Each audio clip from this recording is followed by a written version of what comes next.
Kawachako ni chenro matemore sojia parko dareyo manelo umwe kar kunyomula mamuseno manitiere kar chungod bura mashinyalu e kaunti ma Kakamega pod dhi nyime.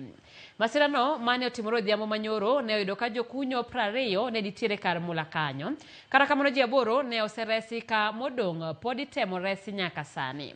Menyono ne otimore otieno mangima ka obila kod jopiny keto kinda mondo ji 12 go oyudi. Kaluwore kod sub county commander mar obila Mashinyalu David Makumbu gin kod geno ni jogo manie bwo lowo go inyalo yud kangima.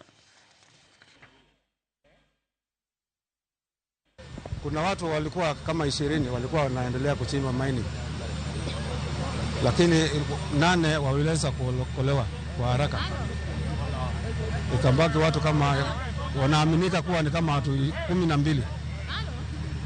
Mpaka saa hii bado tunaendelea kuona vile jinsi tutatumia ili tuweze kuwaokoa wale ambao wamefumaniwa ndani. Lakini katika sehemu hii itakumbuka kwamba ni mzungu alikuwa anafanya hapa, so hatukuwa na habari ya kwamba kuna kazi inaendelea. So ndio tumeshtukia kumbe wamekuja wakafukua, alafu ndio hilo janga likatokea. Lakini katika sehemu nyingine huwa tuko na ukaguzi wa kila mara kwa mara kuhakikisha ya kwamba wachimbaji wako salama, wako na vifaa ambavyo vinafaa wakati wa kazi. Lakini ile nashangaa ni kwamba tuko na serikali ya county, tuko na national government. Ni juhudi gani wanafanya kusaidia vijana wetu wawe protected wakifanya hii kazi?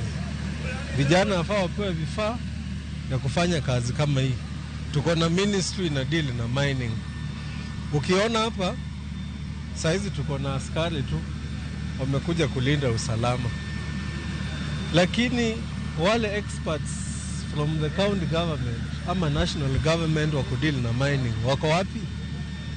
Ni lini vijana wetu watakuwa safe wakifanya kazi kama hii?